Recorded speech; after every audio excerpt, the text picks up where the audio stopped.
This is Matt Brown, and you're listening to Just a Good Conversation. Bill Frakes, Andy Haight, and John Beaver all worked at newspapers before joining Sports Illustrated. Freelance photographer Jim Gund followed that path. Jim was at a Kansas basketball game when opportunity knocked, and the rest is history. Tiger ended up winning. I'm kind of rooting for Tiger to maybe three-putt and let Sergio win, because I knew it would make it would be a much more valuable picture.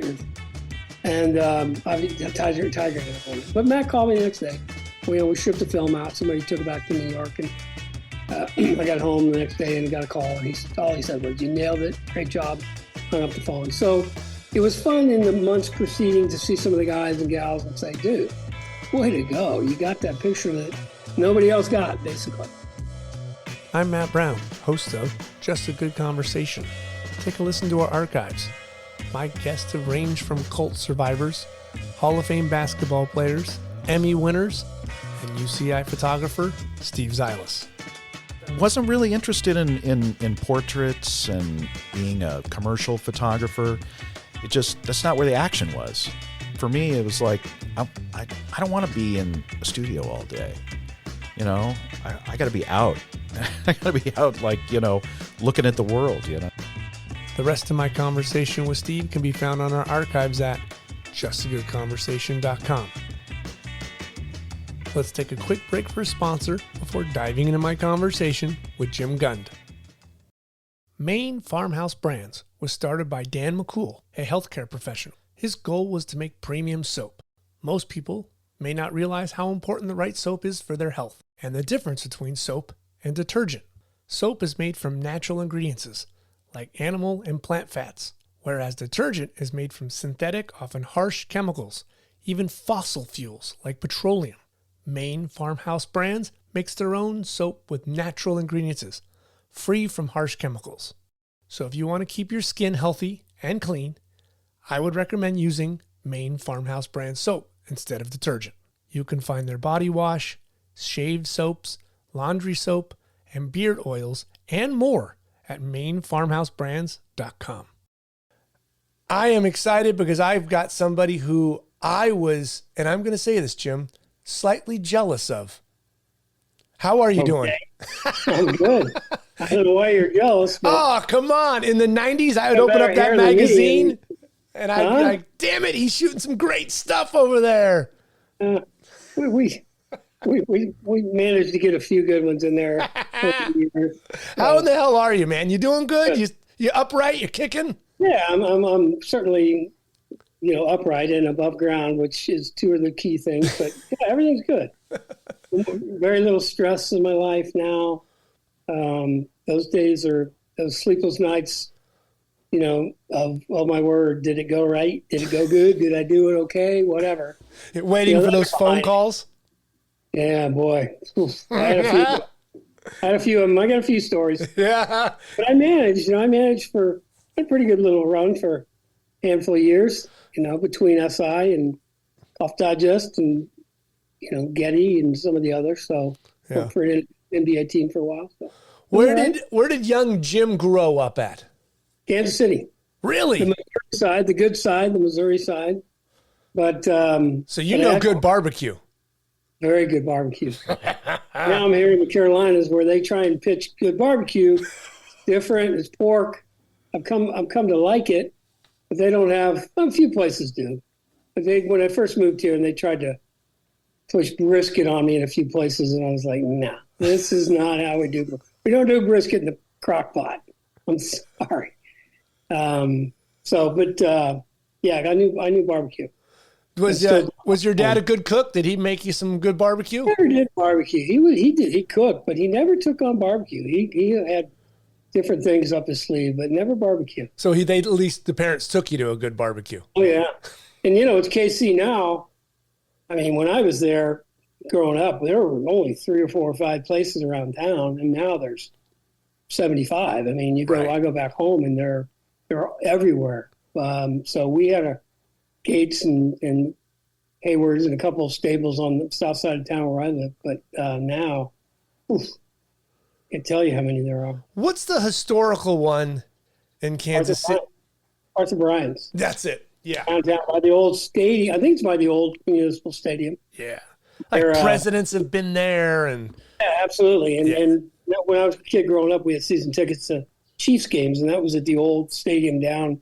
I'm not even sure where it was in town, but I think Arthur Bryant's was in that general vicinity of downtown Kansas City. That's right.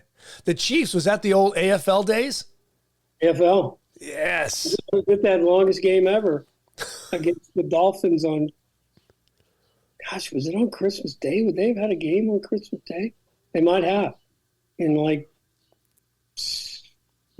I can't, 71 or 2? I think it's the longest game ever. Whoa. Overtime. And Premium made a field goal to win it. Third over. I don't know how they did overtime back in those days.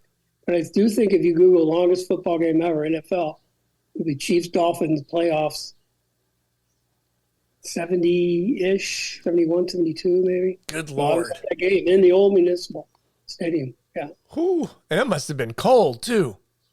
I don't remember. But yeah, I'm you're sure a kid. You just... I don't remember. They were pumping you full of hot chocolate and bundled you up. And then a couple of years later, they built Arrowhead and the Royal Stadium in the big complex, and I don't think we had season tickets then. So, did you grow up in a house with artists or artistry, or what kind of?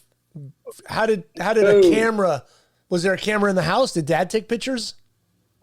I mean, no. He was a movie guy. He had the old Super 8 or the old one no sound 8. Yeah. And no, he was into that. My grandpa was really big. On my mom's side, who lived near us, he was really big into photography, but I didn't know much about it till after he passed. And went over to his house, to help clean and do whatever he had to do to downsize and before they sold it. And we found these boxes of Kodachrome in those old trays where you would drop it into the projector of sorts. The carousel. Oh, yeah. Not the carousel. They were shaped like a hoagie. Yeah. A hoagie.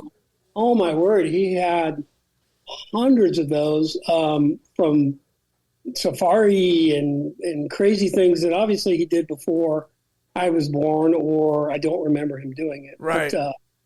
But yeah, and then lo and behold, my mom's having a little yard sale for some of his stuff, and I walk over, and one day, and this is when I was just kind of getting into it a little bit, and there's a Leica laying on the table, and it says like $20 on it, and I'm like, no, I don't think we want to sell this old Leica for $20.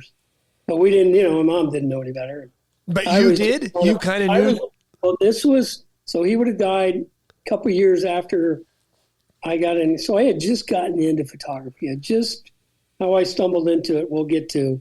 So I understood what a Leica was when I saw that. He was shooting more he had an Argus, I believe it was an old camera he had. But yeah, sure enough, there was an old, and I can't remember the M2. I don't really remember much about the Leica models, but I did know this was a Leica, and I was 3, 4, 5, 6 months into my stumbling into my photography career or my photography passion or learning, whatever I was getting into. And so I realized a Leica shouldn't be sold for $20 in the garage. Yeah.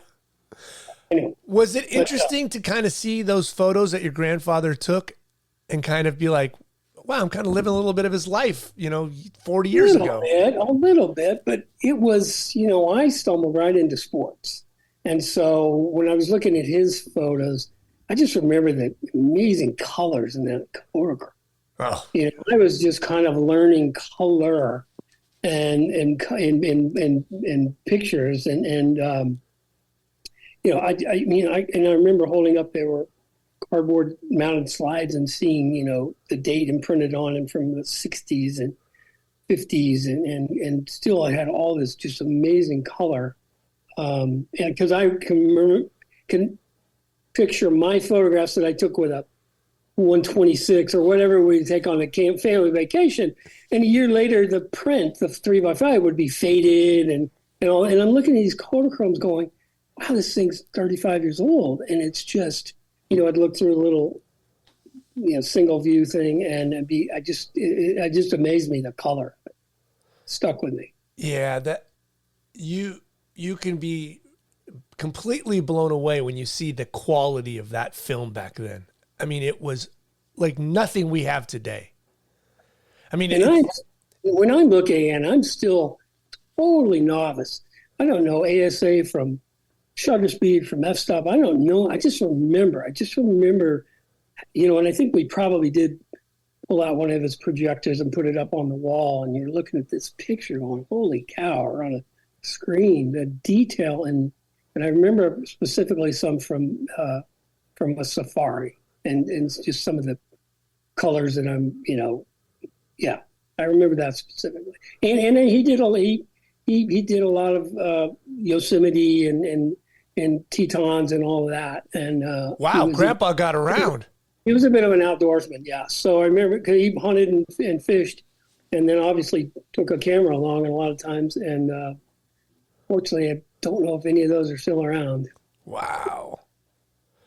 So tell me, okay, there's the mystery. How do we find photography? Well, I go to college, so I go off to University of Kansas. So, like, there's no high school introduction? I've never picked up a camera in my life. Damn, Jim, you're a late bloomer. At 126, no. I know nothing. Like I say, I honestly couldn't tell you what ASA meant or f-stop or millimeter. I knew nothing. I was going to college with no clue as to what I was going to do. It was just what everybody was doing. Now, this is at the University of Kansas.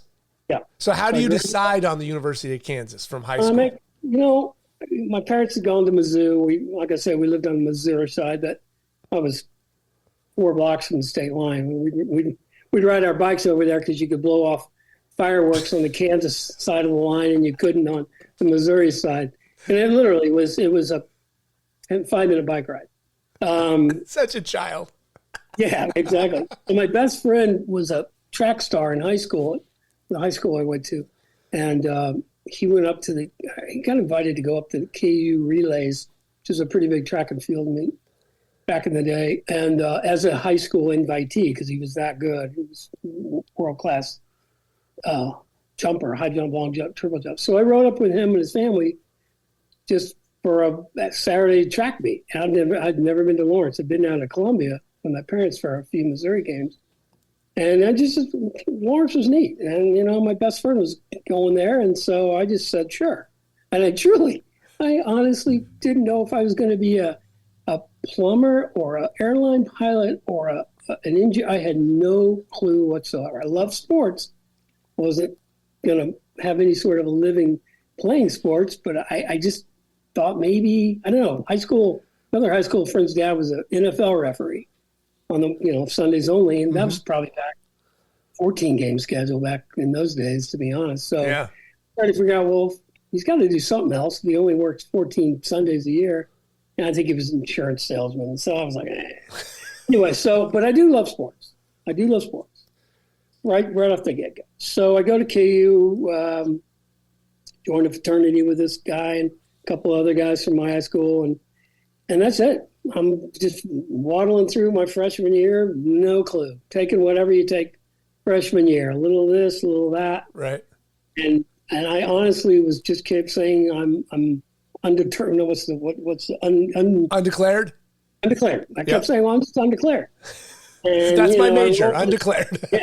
and summer break comes around, and my parents actually done with the kids, and so they moved to Colorado. That had been a dream.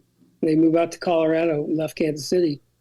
I stayed in Kansas City with some friends, and roll into sophomore year, and I'm still undeclared. And my parents start to kind of give me, well, you gotta. And I'm like, but I don't have any. I really don't. I don't have anything I really, really want to do, and I am truly just now barely getting by because I'm dropping classes. And I'm not liking economics, and I'm not liking this. And I'm like, well, what am I going to do? And I'm at a basketball game, December, end of the year against Kentucky. Kentucky's come to Lawrence, so it's a pretty big game. Our fraternity had a little section you would buy, like 40 seats. And we had what would be the end zone, I guess, at a basketball game. We were on the baseline. They had the old pull-down seats that literally came right down, well, not to the court, but, you know, a 15-foot walkway between front row of us, the cheerleaders, and the court. And it's halftime. And I'm just standing there with a couple guys, minding my own business. And a guy walks up to me for no reason why he picked me out, says, "Excuse me, I work for Sports Illustrated magazine. I need to go in the locker room at halftime, at the end of the game. I'm sitting down there. Would you mind coming down and guarding my equipment while I go in the locker?" And I looked at him and I was like, I'm supposed to go out with a bunch of guys here to a party or something. And he turned to me and said, "I'll pay you $25." And I said, "You're in." And that's it. I walked down and he said, I came down with a couple minutes before the end of the game. And I'm sitting there with everything. He said, "By the way, my name's Rich Clarkson." I said, "Oh, hi, nice to meet you." And he said, "I'll be back in 10 or 15 minutes. He goes, I told all my buddies, and they're like, "Oh, right, yeah, that guy's with that side." So a couple of them came down, and we just stood around, taking it all in. KU got beat, so we were all kind of, bummed out. He comes back. I don't know if you've ever met Rich, but kind of a short guy, wears a sport coat, and he comes, wandering up on him. And that's it. We just started chatting. He told me, I work out at Topeka. I run the paper up there and director of photography, and I'm on a contract with SI. And I said, wow. And, he's got his Halliburton cases. I remember he's loading everything up and helped him to the car, before we all had, pulleys and stuff and carts, and loaded him up. And he gave me his business card. And I said, "If you ever need help again, give me a call." And I wrote down my number. And a week or two later, he called me. He said, "I've got to go to Kansas City." We had an NBA team there for a few years. And Portland Trailblazers were on that run with Walton where they won like 20 games in a row or something crazy. He said, "I need to go to Kansas City." And it wasn't a big setup. I remember enough to know that they didn't put lights up or anything like that. Not that I knew what that meant, but I just remember he just said, "I need some help. We're going to this game for a little quick thing. You want to go?" And I'm saying, "Sure." Picked me up, 5 in the afternoon. We drove to KC, 40 minutes away. Stopped and had a steak dinner, and I just picked his brain. Got to the game, and he loaded up a camera. He ever shot one? One of my favorite things was he put a roll of film in there, and I'm like, "So were there 12 or 24 on this roll?" And he looked at me and said, 36. I was like, 36? I didn't know they held 36. I mean, I don't tell you, I had no idea what was going on. And anyway. 36? I can imagine just being shocked.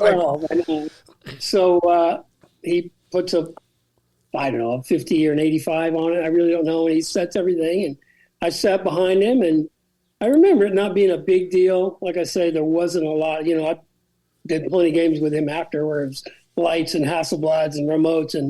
And so anyway, we shot the game. And, a week or two later, I get a packet at the fraternity house, a manila envelope with a couple of the prints I took. I remember I shot Bill Walton on the bench, and I'm sure I shot some action. Wait a minute. So he gave you a camera to shoot? Yeah. And that's why I say he loaded it up, and he said, "Take some pictures." And so I'm sure he dropped some. It was probably black and white, and he ran it through the Topeka paper. I don't remember exactly.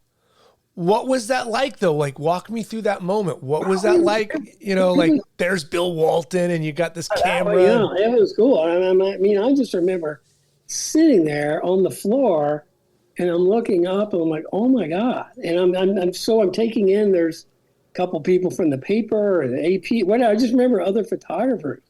And I guess I never, other than when I came down and stood with him and guarded his stuff, never really took it. I came down, pretty much at the end of the game that first time.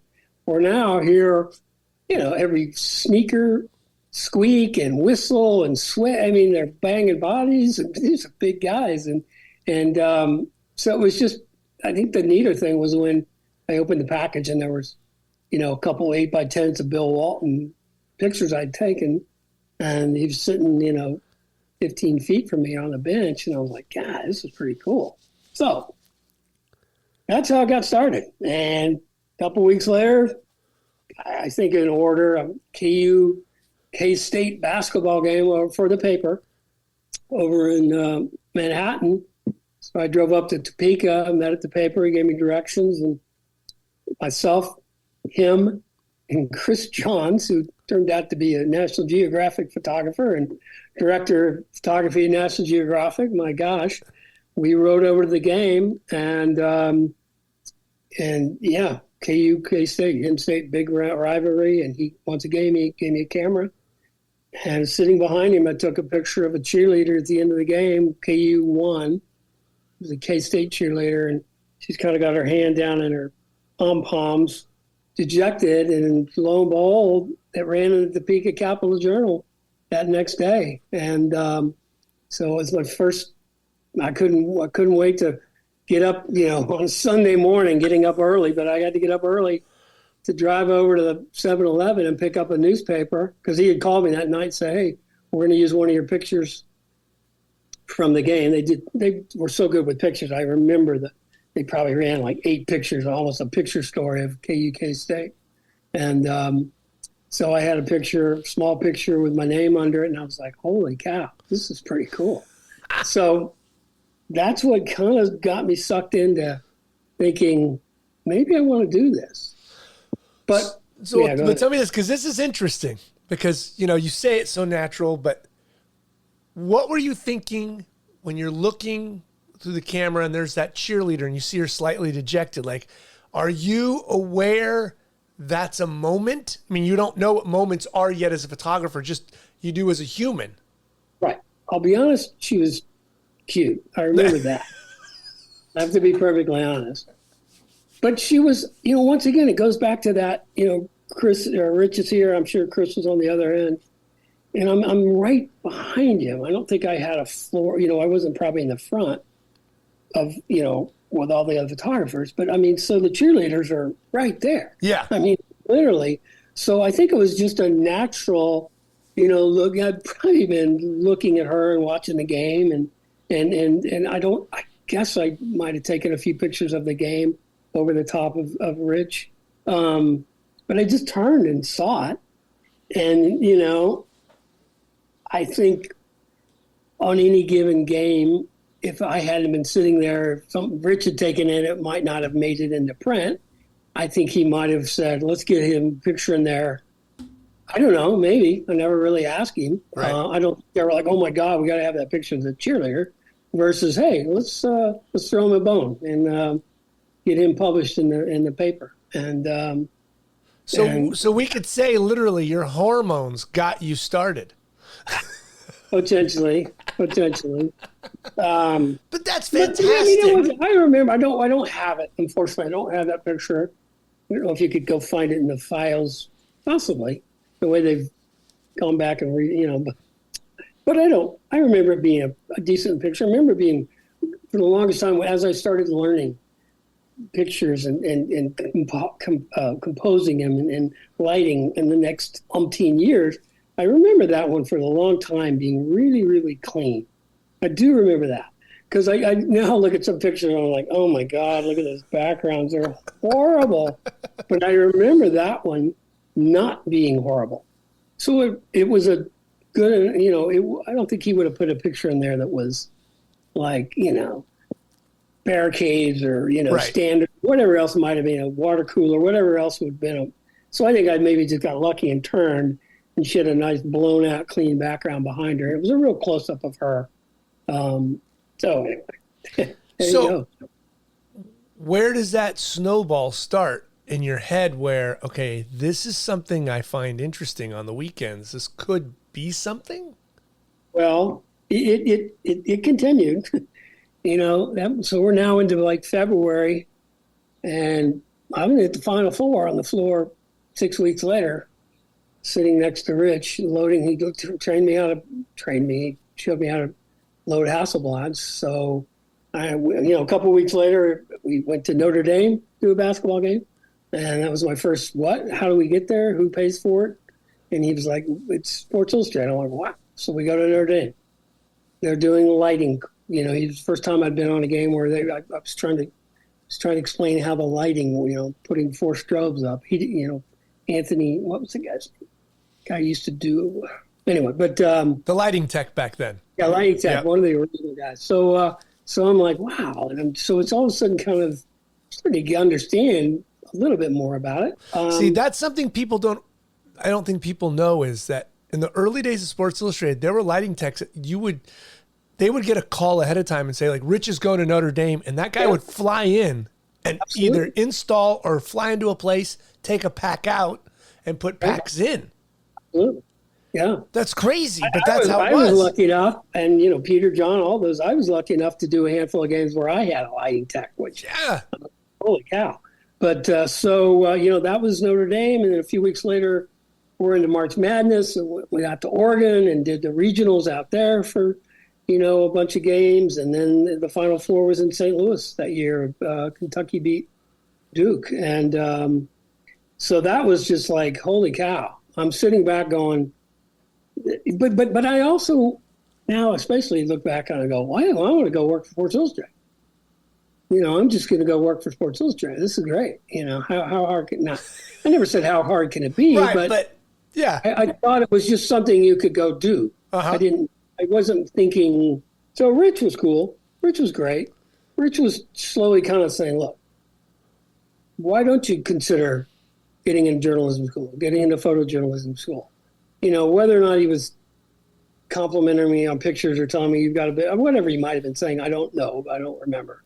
But so that seemed to make the most sense. I got to know Chris Johnson a little bit. Believe it or not, Susan Ford, as in Gerald Ford's daughter, I think he was probably out of office by then, but she wanted to get into photography. She came to KU just so she could be an intern in Topeka to work for Rich Clarkson. yeah. That's what a big deal he was. So her and I, about the same age, she was at KU too with me, so we kind of got to be buddies, and so I kind of picked her brain about, I don't know, I can't remember exactly what she was all about and why she wanted to be a photographer, but so I was getting some feedback. I wasn't, I didn't understand that Brian Lanker was Brian Lanker. Right. He was, Carl DeVos, who turned out to be was a great photographer and went on to stuff. Damien came after me. Damien worked there. Clarkson just, Gary Settle and Clarkson just cranked him out. Mm-hmm. But I didn't understand what they were trying to get out of working for Rich Clarkson. I was still so green and needed to start from scratch, basically. I really did. So what are mom and dad's thoughts at this time? They wonder. They just don't quite get it. They didn't quite understand that somebody would be, really? Somebody can pay for you to fly around. They were thinking nefarious things in all honesty. Sure. Honey, are you sure? Yeah, right off the bat. And then, anyway, so, it just kept going. It went through the summer. Summer rolled around, and he's a big track and field guy. Oh, yeah. I used to cover it a ton. So, gosh, I remember we did a story on a pole vault pole. The pole, that's it. It had been passed around to like 5 guys, and 3 of them had broken world records or something crazy, or American records. And so we literally went to Eugene and did so-and-so. Then we went and did Mike Tully at UCLA, and then we went and did Dan O'Brien, I think was his name, at Texas, and then Earl Bell, another one in Arkansas, all for like 10 days of just traveling around doing crazy. He was doing all these remotes mounted up on the top of poles and down in the pit, and I'm thinking, this is the coolest thing in the world. I was thinking more, what a job to be able to travel around and take pictures. I was still way green at what it takes to become a really good photographer. Right. I was looking at it more like, what a neat job. We fly around, we stay in nice hotels, we have nice dinner, and we hang around with athletes. So I really needed to start from scratch. And Rich has got to be, 40 at this time? Sorry? Rich has got to be, 40 at this time?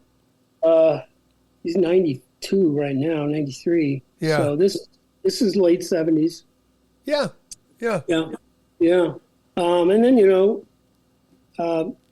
did a bunch of summer track and field. So then I'm coming back to school, or through the summer, Royals games, whatever was going on back in that area during the summer. But I just, you know what? I didn't really want to. Wanted to travel and away from photography. I just wanted to travel. That can be sexy. It's fun. Well, when I was younger, high school, or maybe middle school, I don't even remember when, we had a foreign exchange student from Australia stay with us for a semester. And I just was like, I want to go to Australia. I heard about Australia for 4 months from this 17, 18-year-old young lady, and I was 13 or 14, and just taken by how neat a place it sounded. And so Rich was really saying, why don't you journalism school, go, and I got to be honest, I kept thinking, staying in Kansas with all my buddies and all the fun I have, I really want to travel. And I did. I quit school and took off for a year. Wow. Yeah. Do you own a camera at this time? Have you purchased anything? No, I don't think I ever purchased one. He was really good about recycling used ones. I think I had an old I wrote it down, like an F2 or something. Okay. And, but no, I maybe bought, because I took one when I went to Australia, now that I think about it. Maybe I did buy one from him. So anyway, how long did you go down under? There about 9 months. Wow, Jesus! And it was traveling and youth hostels and picking up odd jobs and fiddling around and just trying to learn how to surf. And I just yeah. So anyway, it's been through that. I come back. Well, how brave of you! There's kids today that don't even like to drive at 18, and you go all the way across the world. Oh, I think about it. I just went. I didn't know a soul other than that girl was an exchange student, but we never met up. I remember, this is pre-internet and craziness. Sure. And I think I wrote her a letter and said I might come over, and it never worked out. But that's not the reason I went. Right. Oh my word, it was so much fun. I still have people I'm in touch with from 40 some odd years later. I've been actually back a few other times, so I get back just to speed this up a little bit. I get back and I'm like, okay, I need to do something. But I can't go back to Lawrence. I know they've got a good school, Rich is, Clarkson, Beak, all that good stuff. But I knew myself well enough. I would fall right back into that. Playing in the murals, going to the Hawk and the Wheel, the 2 bar, and just so. High school friend of mine had gone to Arizona State. And my parents, I think I told you, moved to Colorado. So right. Arizona's not that far. So I reached out to him, drove down one weekend in January, and it's 70 degrees. I'm like, you know what? I think I might want to go to school in Arizona. This is really nice. And so that's what I did. I went down and took a year off to get in-state tuition, waited a year to get that, way to right. Once you. So I picked up a job at a camera store, which was kind of nice. I met some guys from the Republic and Gazette, the papers there. And that really immerses you too now, because you got your hands on cameras, you're seeing stuff. Yeah. That's a good move. And so ended up basically, and I'd gone 2.5 years in Lawrence, and a lot of the stuff didn't transfer over, and I understood it, and just walked into ASU and went to the school newspaper and got hired there, and then started stringing at a couple of the papers and wire services, and that's where it all really started, where I'm like all of a sudden realizing, boy, oh boy, you've got a lot to learn. You've got a lot to learn. It's just not all about showing up and saying, hey, I want to work for Sports Illustrated. Yeah. So, I did that routine for, not routine, but went through, got an internship at a paper there. And that led me to a full-time job at a couple papers. And then, were there any mentors though in college that kind of helped guide you, explain to you the better idea of how to take a picture? I worked for a guy named Don Stevenson at the Mesa, Mesa and Tempe and Channel, they used to have their own little individual papers. And they all combined it to call it the Tribune, I think, East Valley or whatever. So he was really good. I remember just sitting down with him before I get an assignment and say, okay, I need some help. You want me to go do a portrait. Please give me, because I got to be honest, ASU school wasn't, I went to school with some really, Tina Gerson, who's out of Daily News, out near you for many years, Clarence Tabb, and, Gary. And I went to school with some really good photographers. Mm-hmm. We didn't learn a lot unfortunately, our classes were incredibly elementary. Even for beginning students, it was, we'd spent 3 months on, loading that 100-foot reel of film. I'm like, God, can we get on to taking pictures? So, Gary O'Brien and Don Stevenson, who were both at the Tribune, were really, really helpful when I was interning there. But I still had, my gosh, I was still learning things up until the last day I worked. So. Was the expectation that you were going to go into journalism, or was there anything else in photography that really you were leaning toward? It was journalism all the way? Well, yeah. And I wanted to be a sports shooter, which is silly me. A lot of people, drop the ball and or whatever and don't take on everything. And so I wanted to be a sports photographer, and I was pretty good at it. In hindsight, I wish I'd have concentrated more on learning lighting and whether you're shooting food or, Manny Milan, I think, was a food photographer for years. And mm-hmm. Gosh, how good was he? So yeah, but I wanted to be, and I loved the newspaper. I loved working. I went from there out to the Charlotte Observer, and I loved working at a newspaper. I thought that was so much fun. Even not doing the sports. Sure, the sports stuff was great, but I loved just walking in every day and having a different thing to shoot. Right. And that was really neat. Yeah, total buffet, variety. You don't know what you're doing any day. Yeah, so, and I do love the sports. And some guys, I worked with a couple guys that were older who didn't want to work nights and weekends with this when mainly sports are. And then there were a couple other guys that just, not mean, I don't mean this in a mean way, just didn't really have a knack for following focus and some of the things. No, hey, I might have been a little better at. And this is all before autofocus. And the other thing, back to real quick, at the Mesa Tribune, this is mid 80s, and we're just starting to do color in papers. We shot slides. So we didn't have a lot of room for error. And I tell you what, learning to shoot slide film when you were covering stuff for a newspaper, you really had to nail it. And that was huge. I'll never forget always having that little Minolta, whatever, 2 meter around my neck, and people just kind of giving me grief about it on sidelines at ASU games or whatever. I'm like, hey, we can't be 2 stops over or under like you guys can. Yeah. In the dark room. So you constantly got to check. Absolutely. And it was so helpful when, they eventually came into shooting for people who needed color all the time. So yeah, that was really nice, really neat, and helpful. What was the spark to get you to Charlotte, to the Observer? Well, the spark was, graduating and trying to get on in Mesa, and they didn't have an opening. Trying to get on at Phoenix Gazette or Republic, they didn't have openings.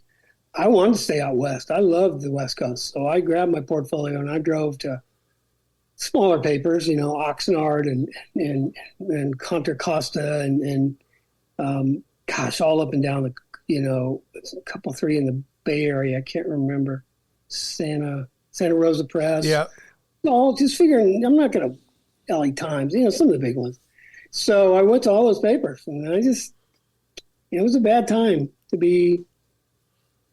I hate to say it, it was a bad time to be a white guy trying to get in the newspaper business. I hate to word it that way. Yeah. I don't mean anything by that other than it was just a, turn on Lou Grant TV show and everybody in the newsroom, so they were looking to diversify, and I totally get it and understand it. So it's so funny. I think back on, how you found out about job openings back in 1985 and 6 and 7. Well, probably the NPPA job bank. I was going to say, when I say that, I obviously something like that, or, I've graduated, but I was still in contact with a couple of the professors, and I'm sure they had some sort of a, rapport with other journalism departments around the country. I don't know. But anyway, I hear about a job opening in North Carolina, in the Carolinas. And I'm like, I've never been here in my life. And I'll never forget Doug Anderson, the head of the journalism department, says, don't turn down a job, Jim, just because you don't want to go there. Right. They're just too hard to come by, and especially in your field right now. And so I went out for an interview and got hired. And that's a decent sized paper. I mean, you're not in the middle of nowhere. Yeah. And it was, my first thing is, well, I don't have any sports. And they didn't. This is before the Hornets arrived. And Panthers. I mean, there was, Now they have the Panthers, and there's hockey up the road in Raleigh. But what an interesting thing to think about, because, people don't realize the South hadn't expanded yet. There was Atlanta Braves, but there was no Florida baseball teams. Like, it hadn't, Major League Baseball, football hadn't come to the South. It was college. College was king. And I remember interviewing in Charlotte and them saying, well, Clemson's only 100 miles away, and Carolina's only 100 miles away, and only 100 miles. Wake Forest is only 100 miles away, and NC State and Duke and South Carolina. So we had UNC Charlotte, which had a decent little basketball program, Davidson College, right in town. But within, 2.5 hour span, you had about 7 or 8 major colleges. So, and it was a good paper. It was super paper. Biggest paper in the Carolinas. And I knew I was in a good place right off the bat, because they just had, obviously Topeka's darkroom was out of this world. The way Clarkson had, meticulously had it, clean and whatever. But I remember going in the Charlotte darkroom, and it was really nice, and had some music playing. It was just a good vibe, and some really good photographers. How big was the staff? I think we had 10 downtown, and then 3 or 4 or 5 out in the bureaus. Wow, that's good size. Pretty good, yeah. And the bureaus, were 30 miles away, so they were. Bob Leverone was down in Rock Hill, and Bob turned out fabulous. Worked for Sporting News for years, and he would come up and do, whenever we did NASCAR, we had the whole staff out there just to get everybody on the track. And Bob and I, it was great. I'll never forget, first time NCAA tournament rolled around.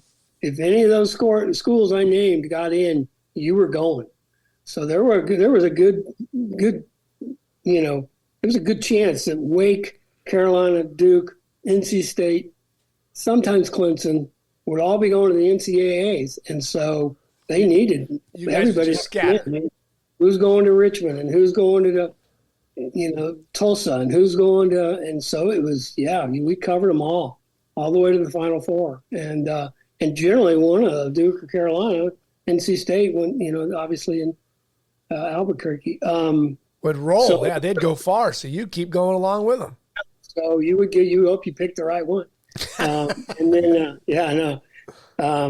So it was really nice to know that they had the budget and the commitment, to run pictures and run them well and send you this. I'll never forget. I was at a NASCAR event right up. I'd just been there not that long, and the whole staff, or close to it, 8 or 9 of us. And there's a call to Fred Wilson, photo editor. There's been a boat crash right off the coast in Wilmington. And they get the initial details. They don't know everything. Mm-hmm. But he looked at me and a guy named Wes Bobby. He said, "Get out of here. Get to the airport. Charter a plane. Go." I mean, I am talking. There wasn't any discussion or this. They said, "Get out of here." And so, sure enough, we drive out of Charlotte Motor Speedway, away from all the traffic, and go to Charlotte Airport and hire a little, somebody called ahead probably, and sure enough, they had a little 4-seat twin-engine plane waiting for us to fly out to Wilmington, 200 miles away, just to try and get there. And we got there kind of, after the fact, but we made a few good pictures. People were still milling. I don't think it turned out to be as much of a tragedy as it might have been. It was an oversized ferry boat or something, but. So yeah, I'm just they did it the right way. Wow. Did you feel a lot of growth those first couple of years, 2-3 years in at Charlotte? Do you feel like you were constantly getting better? Absolutely. Absolutely. But once again, I wish I'd spent more time doing portraits and some of the other. I mean, when you did a newspaper portrait, you took a 283 and you bounced it off the ceiling. And Mark, I worked with a guy, Mark Sluter, who did more of the, fashion, anything because we had a really nice studio with, the pull down, paper or whatever, and lights built in. And Mark I just wish I had spent more time. I can't go back. But was that intimidating to you? Is that why? Or very, very much so. I didn't, And I just didn't kind of understand it. I just didn't get it. I really didn't. Because to me, the only way you're going to get it, and I realized that post-sports photography, when I was doing weddings, portraits, and all that, trial and error is really how you're going to figure it out. And boy, oh boy, did digital make trial and error a lot easier. Oh, yeah. So, I just, now I'm really comfortable taking two lights and, not that I'm doing it much, but taking a bride downtown. I mean, I did dozens and dozens of bridal portraits down here in Charleston. And we'd go downtown and you take a light or two and have an assistant and just, you just figure it out. Right. Figure out what works right off the bat. Yeah. And then you build off of that. Yeah. You get it, and then you build off of that. And whereas before, I would get my film back or whoever, and I'm like, dang it, that shadow was not right, or there was too much, I just, Yeah. So, anyway. I mean, there's a lot to be said when you understand where just to simply put the softbox, the key light, and then build off of that. Exactly it. Or understand, I don't want this room to go totally black. So I got to make sure my power stays even to the ambient, and then there's accent lights. I mean, all that stuff, it goes a long way to making the photo, not taking one. I never really learned that between college and I never learned it. I mean, because once again, anytime I did a, newspaper job, never did really anything in the studio. So it was always on location, and you might have one little softbox or an umbrella probably, and you'd hook up your little Novatron or whatever we had, portable lights, and they just bounce around, and it was fine. Sure, it worked. Yeah, it was fine for the paper. It was like, easy to print, because there wasn't a big shadow, and so I learned the hard way when I started getting some of those big assignments that I really didn't know how to do it, unfortunately. Yeah, but you don't know what you don't know either. Like if you don't know what you could do with 8 lights, or you could do simply with 2, you can't fault yourself. The only thing you do is, try to absorb around from other people. But I guess what I'm leading up to is as, things progress 10 years from that this point. time, Yeah. and I get a job from, somebody in New York to do a nice portrait of somebody. And I'm like sleepless the night before because I'm like, I really don't know the best way to do this. But you're not going to tell them that because then you won't get the job. Right. It was a real push-pull. I remember reaching out to Greg Foster, who was a photographer out of Atlanta, a really good portrait guy, and just say, hey, man, I'm going to do this job, and I'm not really sure, best way, and it was terrible. It was terrible. But now, after spending those 3 or 4 years doing, 15 portraits, bridals, or couples, or whatever I was doing, non-sports related, but it all was just all in the same, right. And now I'm as comfortable as ever. And I wasn't then. And some of them went okay, and some of them not so much. But what are you going to do when George Washington? I'll never forget. George called me to do a portrait of Vlade Divac, had just come from the Lakers, and Anthony Mason had just come from the Knicks. So somebody from New York and LA are all of a sudden coming to Charlotte, little old Charlotte. And they wanted a portrait of him. And, I knew the PR guy pretty well with the Hornets. I'd been their team guy for a little while, and he didn't help a lot, unfortunately. I kid you not. We did something out kind of away from the arena. There was a farmland, a nice long white picket fence. So I'm taking a portrait of them that kind of shows we're maybe out in the country a little more than the big city. I took 10 or 15 frames, and he's looking at me going, "We're done." And I'm like, "What?" He goes, "We're done, Jim. That's it." And I mean, my stomach just got into a knot like you couldn't believe. I'm like, "Harold, come on." He goes, "No, we're done." And that was about it. I sent one half roll of film, George Washington. Oh, boy. And it ran, and it was a decent picture, but I remember specifically him saying, "That's all you got? I don't have any different angles, different lenses?" And I'm just like, and that goes back to that whole just really not knowing how to manage the situation better. And I don't know how I could have. Here's somebody I know, PR guy. Vlade was cool. I didn't really know Mason, but he's like, no. They see 10 or 12 bursts of these strobes. I had a strobe outside, and they're like, "We're done." Yeah, I actually have that photo up. I'm looking at it now. On the thing that you took, and it's okay. And you could tell that the situation needed to be managed from this is what we're going to do, explaining it to both players and telling the PR guy, this is what we're doing. And this, we both were able to pull those cards. I'm with Sports Illustrated. I get more time than if I am with the Pogon Gazette. Yeah, but I think Harold, who I knew, just kind of, but you're Jim. Yeah. You're Jim Dunn. You've been hanging around here. You were our team guy in the first year, and you're this, and I know. I mean, I didn't need an hour and a half, but he needed 10 or 15 minutes. Right. That's even not that much. But I wanted to put on a longer lens and go back. I mean, every single picture was shot with a 35 millimeter or whatever that was, 28. I don't even know, but it's when you go to bed at night and you're like, oh my God, and just beating yourself up. I hated. I understand when something goes wrong. There's a difference between that, for whatever reason, whatever. And you probably heard it too in George's voice. Yeah, it was just a big disappointment because I've been to New York and I've been to this. I sat in a couple times on the meeting when they show the picture, and it's not George or Jeff White or Marine or whoever. It's the main guy who's in charge saying, "Show me another one. Show me another one. Show me a different angle." And they're sitting there with the clicker going, "That's all we have." "What do you mean that's all we have?" And I'm like going, "Oh my God."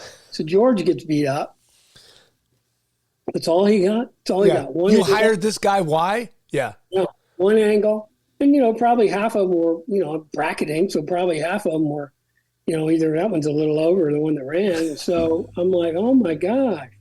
So there were a handful of those that were, but now, I'm older, wiser, more mature, more versed with pictures and lighting, but you can't go back and say, boy, I wish I could. Right. But I wish I could, and just walk in there and say, hey, we're going to take 15 minutes and have it a little more,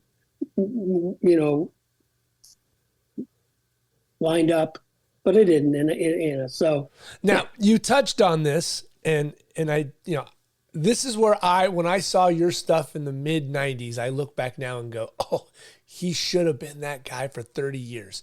You were the Hornets team photographer for what, 1 or 2 years? It was, 1 and a half. When they came in. So when you're at the paper and you hear you guys are going to get a team, they're putting a team in Charlotte. What does that mean to you guys? Oh, I'll tell you what was really cool. Is first year we got the Hornets, they had a beat writer, a guy named Rick Manell. They said, we're going to have a beat photographer, Jim Gunn. You're going to go to every home game, every practice, selected road games, breaking news, anything. And I was like, wow. And he goes, they're not, for whatever. Training camp started in September, October. Right. So over to May, April, that's all you're going to do. I mean, I would do, like if they went on a 10-day road trip to the West Coast and I didn't go, I went on 2 or 3 road trips, but not all of them, obviously. I would then fill in and do some other things. Sure. But pretty much for 8 months, that's all I did. So I met the guy with the Hornets because I was there all the time and practices and just goofy stuff too. I had to do some of the, promotional stuff. But he turned to me afterwards, after that season, and said, "Would you be interested in coming to work for us?" I'm like, "I don't know." And did they have anybody at the time? he did, but he was just part-time. He used to sit next to us, and he whistled louder than anybody in the stands when Muggsy was bringing the ball down. I remember just having to hold my ears. He was cheering so loud. So he traded pictures for a credential. He was one of those. But it wasn't much better with me in terms of, I think they paid me $150 a game. There was we didn't go through New York. I just dropped the film in a lab in Charlotte, gave him, I took selects. Getty at the All-Sport, Getty at the same time was starting to use me a little bit. So it was kind of a combination of, so all of a sudden, All-Sport and Getty, they started using me a little bit. So I thought between the two, team photographer and working for All-Sport Getty, they put me on contract. The two of those things sounded like a better position for me than just the Charlotte Observer. Right. So was that a scary jump though? Yeah. Because I wasn't making that much, newspaper photographer. I really wasn't. When I did the math between the Getty contract, what the Hornets were going to pay me, no, it really wasn't. Atlanta had just been announced with getting the Olympics for 96. Yeah. So my plan was to move to Atlanta, and Getty loved that idea. All Sport liked that idea.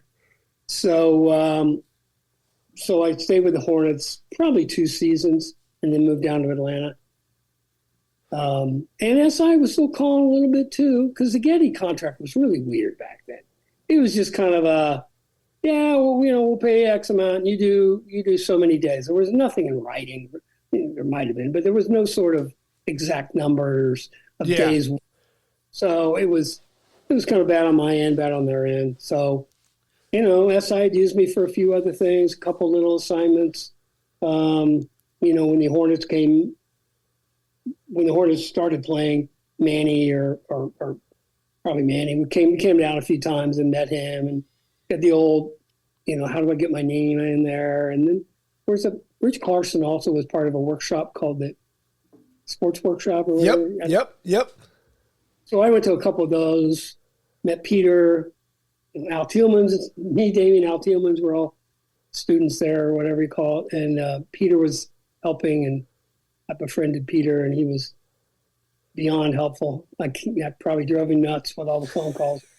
I know, before the days of just sending him an email, "Hey, got a suggestion?" I would have to call him and bother him, and he was beyond gracious. So, that's what got it going with getting out of newspapers and strictly into trying to do some sports only. What was it like taking your book the first time to New York? I don't even really remember what I took. I think I might have just showed up and said, "My name's Jim Gund. I used to assist for Rich Clarkson. I've been doing a little of this." Maybe I did have a book. But, I don't really remember. You showed up with that pretty face and just said, "Hey, would you like to hire me?" Because I think I really can't. I wish I could remember exactly what got me there and who I sat down with. I just remember them putting my list on the freelance list. I must have had a book of some sort, and that book being, the size of a small town's newspaper. Phone book. And I'm like, oh my word. They'll never find me. They'll never call. And then I got a call to do a quick job. The first thing I really ever did. And, I thought that was going to be the ticket. And, that's probably when I started calling Peter and saying, "Hey, I did a job. Why haven't they called me back? It's been a month." And, then the second one came. And that was crazy. I remember the second one better than the first one. What was the second one? A guy named Brian Taylor, who was signed by the Yankees, first-round draft pick, 90-ish, something like that. Okay. And it was a big deal to give a lot of money to somebody back in those days, and Steinbrenner gave him quite a bit of money. He was a pitcher, lived out towards Nags Head, North Carolina coast. And they wanted me to go out and go to his game. And I fly out there, and I took the old 283, and I know I did, and my little one white umbrella. And so I get there, and the game is rained out. And so I call the editor, and I'm like, hey, the game's rained out. And they don't know the game for like 3 days or something like that. What do you want me to do? And they go, well, can you get him just throwing, practicing? I said, yeah, we can do that. So I did. And he actually let me for a picture. It was one of that rare time where you're behind the catcher, and he's throwing probably 8, whatever he's throwing, but it's not that much. But to me, I'm like, oh, my God. And my heart jumped. But I got one of the ones where the ball is right in line with his face or his eyeball or something like that. And it's actually a pretty neat little picture when it ran. I mean, the timing was pretty crazy. And then I did a little portrait with the 283 on the little white umbrella, and they ran both. And I was shocked that they would run that. Just, and when he's got his hand, rested on a baseball. And they were like, hey, you did what you could do. Game was canceled. Yeah. And you made lemonade. Yeah, and then the next summer he got in a bar fight and broke his arm and never played. Crazy story, yeah. Something like he had to fight in a bar. He never, and he was their first round draft pick. And no. Yeah. So anyway, but I just remember like, holy cow, he's not even going to pitch. What do I do? And I was saved by the 283 bouncing off the little umbrella. What were your financial experiences? Were you constantly trying to keep, ahead? When you're freelancing, you're sending invoices out, you're trying to bring money in, you want that phone to ring. Like, were you pretty good with your finances early in your freelance career?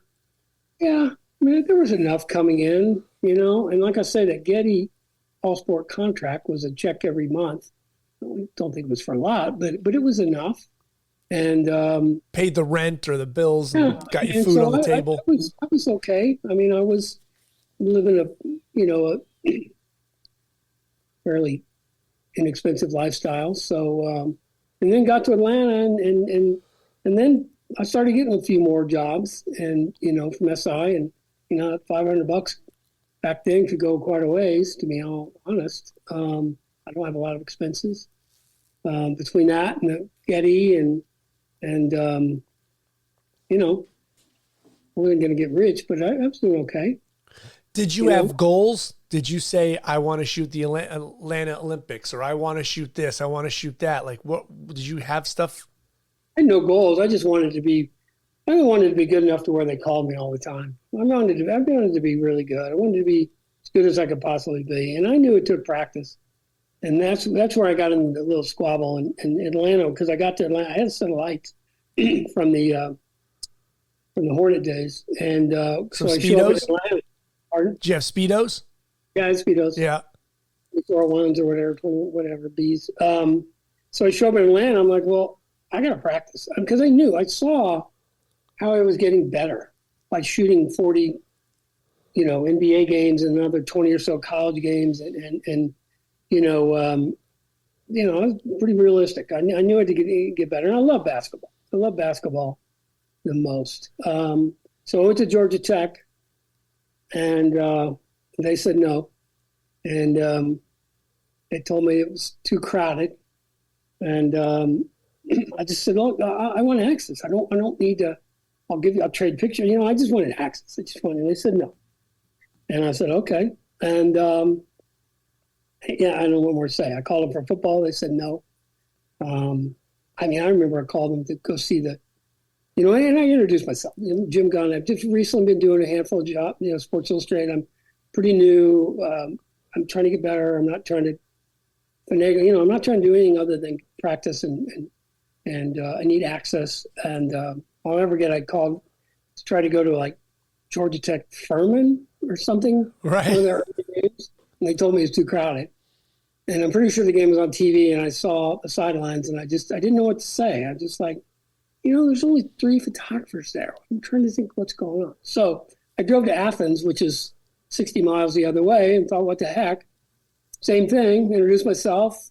I'll give you some pictures. I'm just trying to, And they said, do you need 2 passes? Is that cool? Would you like parking too? I said, yes, that would be nice. So my allegiance goes to the University of Georgia and their generosity, Claude Felton, the SID, and they were very welcoming. Came over, I did some women game for them, which, on lights, they were thrilled, and men, about everything. And so I tried to shoot every single game I could. Even I went to the ladies. I just needed to practice. I needed to practice following focus. We're still autofocus or not autofocus, and shooting on strobes, back to chrome, trying to get my exposures, and so I just shot. I just shot and shot and shot and shot. When I get a handful of good ones, I'd send them up.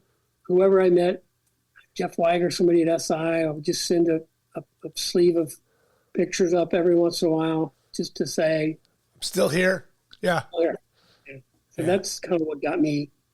That was my goal, was just to get them to say, we're going to call him, regularly or occasionally. See, that's brilliant that you wanted to grind, that you realized you needed to put in the work to get better. I had to. Right. Because that bar, especially at Sports Illustrated, that bar was so high, so absolutely high. And, and it got me in. It didn't get me to, as I tell people, it didn't get me to the top of the totem pole. But I got on the totem pole. You were on the totem pole, Jim. And, and Golf Plus, certainly, I think I told you a few weeks ago we talked. I mean, Golf Plus rolled in 93 or 4. And that was basically, a lot of work that I know some of the guys didn't want to do. And I get it. So tell me that phone call, because that's an interesting point in the early 90s for Sports Illustrated. They're trying to expand the magazine. They're trying to thicken it up. I think a couple years later, they do SI for kids and SI for women. And then they started putting extra 20, 30 pages in the magazine. Well, and the main Golf Plus, I think, was Titleist and Nike and whoever else was advertising, Cadillac, whoever else is going to advertise for the golf crowd, didn't want to pay the national advertising rate from October to March for people in New York, Chicago, blah, blah, blah, who aren't playing golf. Right. So they figured out a way to drop that insert in to only like 400,000 or 500,000 people, which is still quite a few. Sunbelt states, Florida, California, Texas, Carolinas. And then the rate was going to be a fifth of, much. So they would pretty much put an ad in there in February, knowing it was going to go to the right people. So Ward Haynes was the old photo editor for Golf and called me and was telling me all about it. Said, basically had tryouts. Said, well, would you want, there was a LPGA event in Atlanta, and we'll see how you do. And Jamie Squire was assisting me, and so we went out there and just shot it from every angle, every possible. They probably hated me for I didn't shoot a lot of film like some, but I probably did on that one. And he called me 3 or 4 days later and said, hey, this stuff looks great. And he said, I'll be in touch, or something to that effect. And boom, 2 or 3 weeks later, he got in touch. And it never slowed down. I did 12 to 20 tournaments a year for probably that's 15. A financial changer. Yeah, because they explained to me it's day rates the same. Golf tournament, 4 days. So I know, and it's that's not day in, day out. there's yeah. And also what I really it was a lot of work, and a lot of travel, and a lot of wear and tear on the body, but financially it was super, and I really enjoyed getting to know so many of the people in the golf media business, because we go for 4 days. Yeah. We go to Miami and we know where to go have sushi and where to go get Cuban food. And it was a lot of the same. It was the same Getty all sport people generally, for a lot of them. A lot of the same writers, obviously.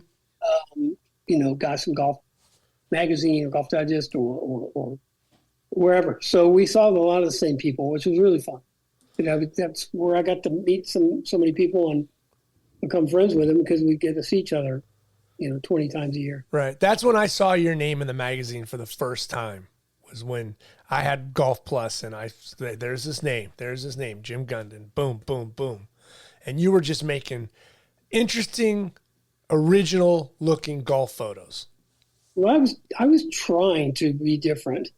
That because I mean, neck and steel, as we all say, is just a pretty, neck and steel. We would always laugh. So, I mean, I would also look at some of the others. Robert started doing a lot, and boy, was he good. And Simon came in a little bit later, but brilliant. And Darren Carroll and some of the others. So yeah, I started understanding. I didn't quite understand what opener meant and things like that. I was always, when I shot basketball especially, and it probably was not the best way to go about it, I was always, we had the old saying at the paper, if it ain't tight, it ain't right. So we would always shoot as tight. Well, that might have looked good in a one-picture thing in the paper, but as I look back over some magazines, I see, you needed to shoot a little looser. It made more sense. I mean, tight sounds great, but for a story or for a 4-page thing, you've got, so the golf was the perfect way to learn how to shoot an opener, because picture of a golfer swinging a golf club isn't that exciting. Right. So, incorporate the environment, which is a lot prettier than most inside basketball arenas, football stadiums. So, yeah. And saying that tight is right, that's a very newspaper thing. They don't do a big wide double truck shot and the image of the person's very small and you're showing NASCAR's big stadium or a big football stadium. SI does do that. And so that's always the hard part for newspaper guys trying to get their foot in the door with SI. They think much bigger back then. Yeah. No, I did. And I, like I say, I once again, if you could go back, I would, approach some of those, nice assignments I had, basketball tournaments or whatever, with it, put that doggone 135 away and shoot a little looser. And I was always 400 down court. Nothing wrong with that, but yeah, yeah. I found a nice little niche with golf. Now, but this is where I get the jealous part, is that you're with it in Atlanta at the time when the Braves are going off, and there's this guy, Deion Sanders, who's changing the way sports is going, playing football and baseball, and you're taking pictures of him going in and out of helicopters and traveling all over the place. I know, and I was like, you lucky SOB. God. Yeah. Well, he was okay too. It was funny how sometimes he was really cool and sometimes he was a little standoffish, but he's Deion. But yeah, that was an interesting time to be there, and obviously for the Braves. Although I didn't really think I did. I might have done one of the World Series with the Braves for SI, but I was there for some of those fun runs they had. It was just a good time to be in Atlanta, and leading up to the Olympics was huge. And Klutmeyer was kind of halfway in charge there, I guess. He was calling me all the time to do just little things. I mean, would you drive out and shoot me some pictures of the equestrian park, or we need film tests from inside the swimming venue. And this is, 6 weeks before the Olympic Games. And then there were some Olympic races, and so I stumbled into all that, and I did the Olympics only because I was living there. I guarantee if I had been living somewhere else, I probably wouldn't have been able to. But it worked out well, and it was a heck of an experience to shoot some of those really unique things that I never would have dreamt of shooting. Well, you were smart enough to know to move to Atlanta. You saw it. It was part of the plan, and I looked at the SI staffers and contract guys, and they really didn't have anybody, in that area. I mean, Franks was in Florida, but there really wasn't anybody in the Southeast necessarily. Charlotte hadn't quite come into its own as a sports town like it is now, but Atlanta did seem to make sense for those reasons. And that's another reason I wanted to try to get my lights in the Omni. That even went worse. So, yeah. That even went worse. How bad was that? I got an assignment from, can't remember who was doing hockey. There was a young lady named Marie. She was from Finland or something. She was playing in the minor league. They got a minor league team. She was playing in the minor leagues as a goalie, and they wanted me to photograph her. And so they put, and I'm not really a hockey photographer, but figure a goalie reasonably easy. So, well, I mean, I'm sure that's what they were thinking in me, So I put lights in. They called and had put lights put in. And I met the guy at the arena, and I said, hey, I'm new, starting to shoot some stuff, and I like to put my lights in. Can I leave them in here? It would be advantageous for myself and the fact that I'm doing a few things for Sports Illustrated. And the guy was totally cool. Absolutely great. Shot the game, sent it to New York. They ran a couple little pictures. And 4 or 5 days later, I got a voicemail on my old answering machine at home. Come get your lights. They've been taken out of the arena. And I went down and met the guy, and he said, you're out. And I said, why? He said, cannot have your lights in here. And I dug a little deeper, and it was unfortunate. It was unfortunate. So I never could get my lights in the Omni. And it was oh my God, I put him in I put him in myself. Oh, oof. Boy. That was scary. That was one scary arena to walk around those catwalks. Oh my word. Yeah. It was bad. It was some of them. I'm sure you've had some good ones in that. Boy, that was a whew. So anyway. Correct. Am I right? Did you have to go out the hatch onto the roof and down the hatch? Yes. It was scary. Fudge. I couldn't imagine doing it at, I'm half my age now, but I mean, I couldn't imagine if you weren't in good shape and, agile and all that. It was a scary thing. So that killed my any attempt to get in the Omni, and that led into whenever they got their new arena. So that was too bad. It was too bad. Now, why did you know, or maybe you did you ever look at Sports Magazine and do any work for them? Because Sport was still around. They were around a little bit, monthly, right? I mean, yeah. I never did. I did some sporting news stuff. Okay. Occasionally, not a lot. Then with Dickerson, thing with Ted Turner down there, did a few other things. So I was pretty content, crossing my fingers that they were just going to keep calling. And obviously, wintertime, when there wasn't, the golf every week or two, I had some lean months in there. But that went back to basketball starting. I'm driving to Athens. I'm going to keep shooting my, 7 or 8 rolls of film and processing them on my own and trying to get better and sending them to New York. So you were investing in you. That is so smart. I had to, because I looked at the magazine and I looked at my pictures and And unfortunately, I got a few decent, and it was funny. I would look at my pictures and I always thought it was about, well, hey, 33, I'm in focus. I must be pretty good. And I remember back to my newspaper days where some of the guys weren't very good at following focus.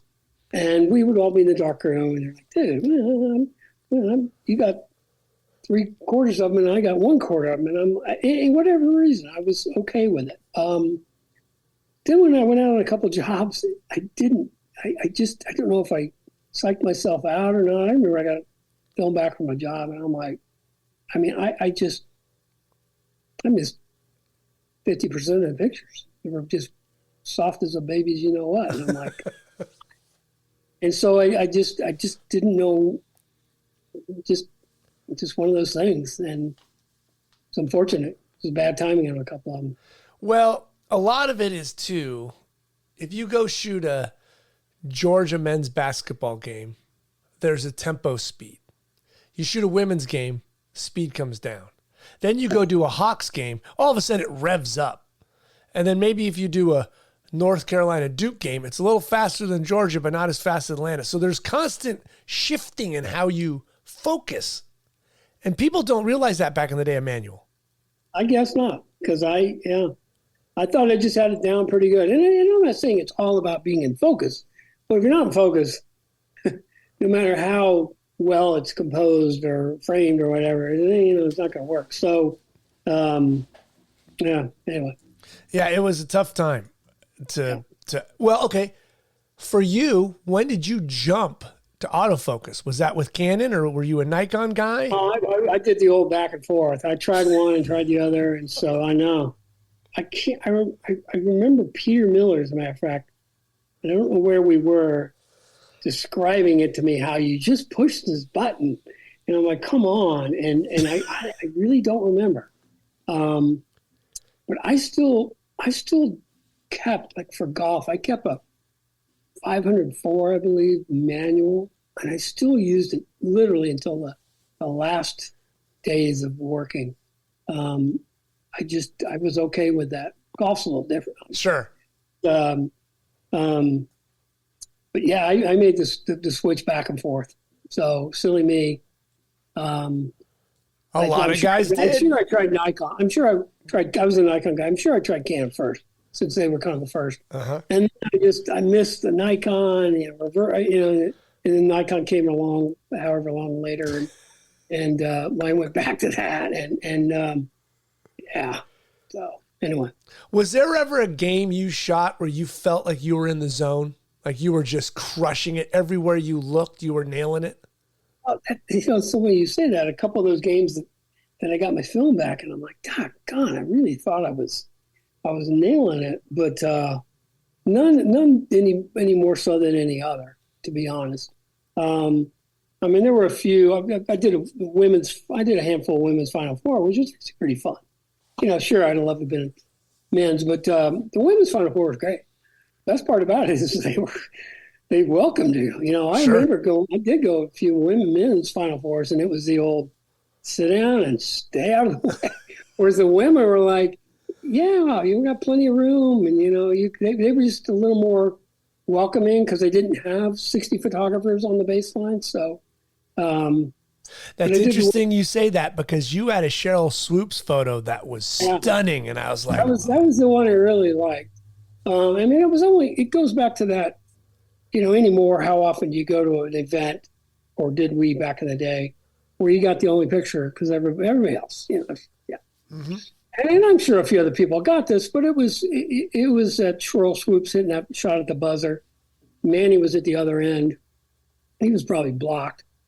But he didn't get it. Or they used mine, but I remember I shot with 400. Like I said, I always shot down court, or I like to with the 400, but I switched to my 3.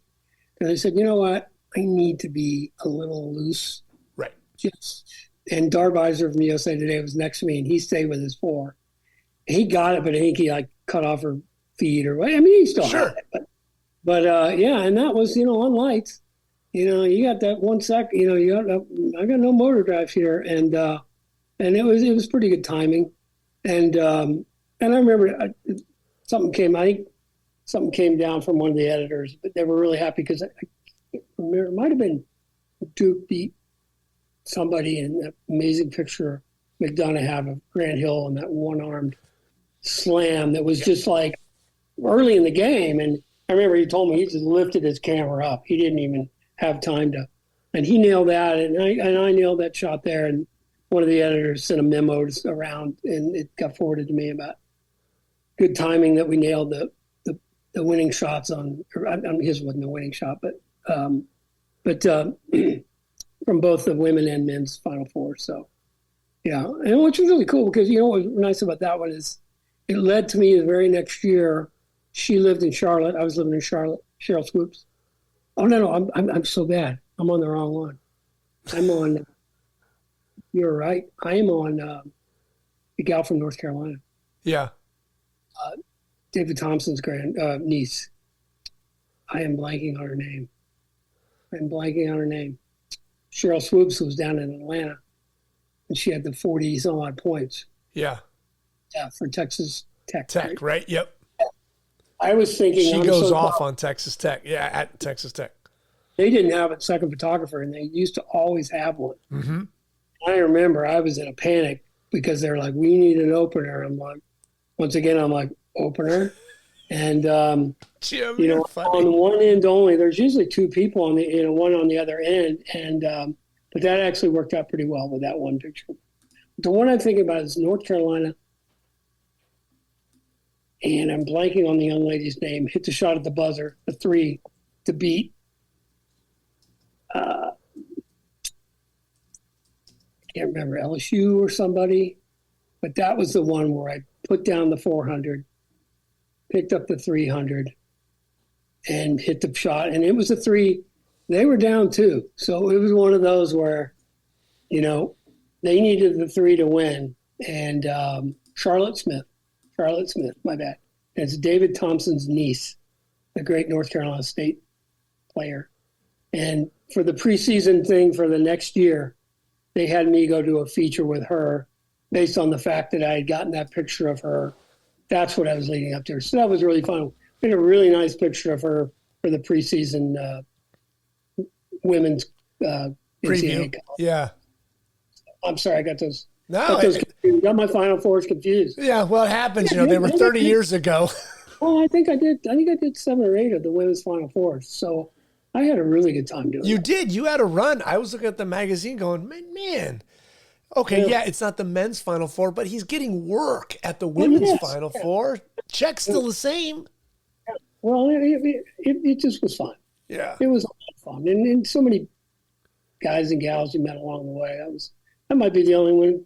Some of my friends around here are like, boy, you must miss covering all those golf tournaments and doing that. I'm like, the only thing I miss is seeing all the guys and girls. Right. Although I'm not sure that many of them are there anymore anyway. That's the other thing. Yes, indeed. I missed seeing the group of guys gals I would usually see, because I went to a lot of the same tournaments year in and year out. You'd see JD or you see Daryl, you see guys, and hey, how's it going? I'd always do Phoenix because it was always the weekend of the Super Bowl. And I went to one once again because I lived in Atlanta, and it was in Atlanta. But it was always fun to go to the Phoenix Open. You know, it was got a college roommate who lives out there, so we get to see each other, and it was a lot of the same photographers from the West Coast would be there, a lot of the Getty guys. You had an SI cover that really shocked me because it was so not an SI cover, but was that Albert Bell of him over his shoulder, and he's kind of peeking, and it's just one eye, and Albert's got that menacing look on his face like he's always ready to eat somebody's child. That is so not an SI cover. And then years later, it kind of looked like what ESPN would do. And I was always like, wow, somebody took a chance. And I don't know if that was Maureen was doing, Mo was doing baseball at the time, or Nate was taking over, but it was such a great look that kind of separated the SI covers because they would kind of be the same so often. Well, I'll tell you what crazy went down and did a thing on high school recruits who were changing colleges. They'd announce one and then they'd choose the other one and kind of making a big scene of it. And so it was just a little one picture thing. Kid down in southern Georgia, Marcus Stroud, I think's his name, was going to Georgia over Florida. Yep. So I went and bought a few jerseys and he's ripping. And I mean, I was told it was going to be a little insert in the back. 3 days later, they call me there. I mean, it's on the cover. I'm like, you've got to be kidding me. So you never know, right? Well, because you took a chance. You made a photo.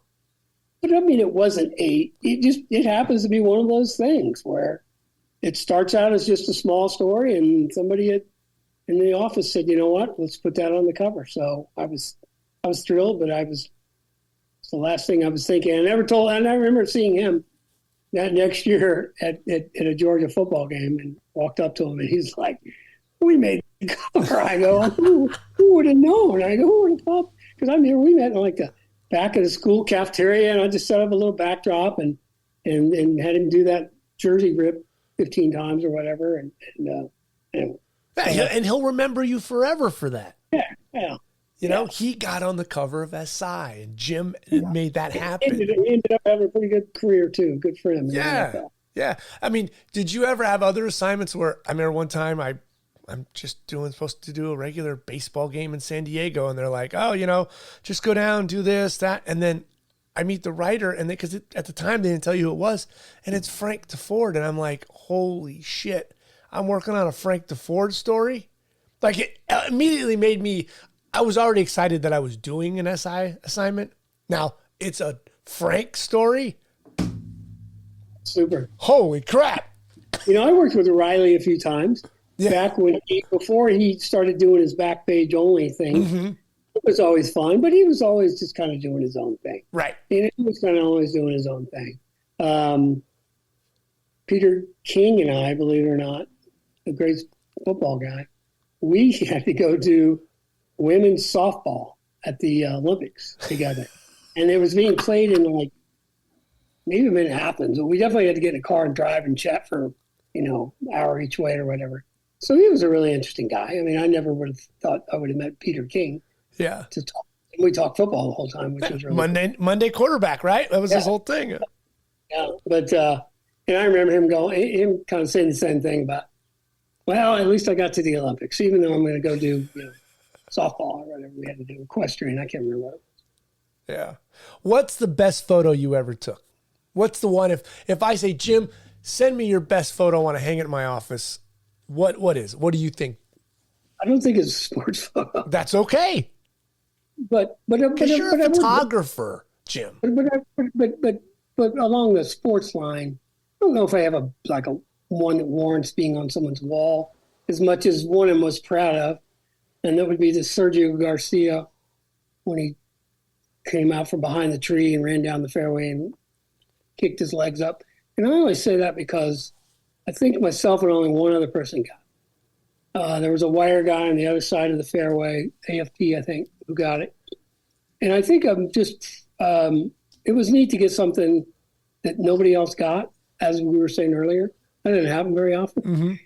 And it was just one of those, you hit the shot from behind the tree.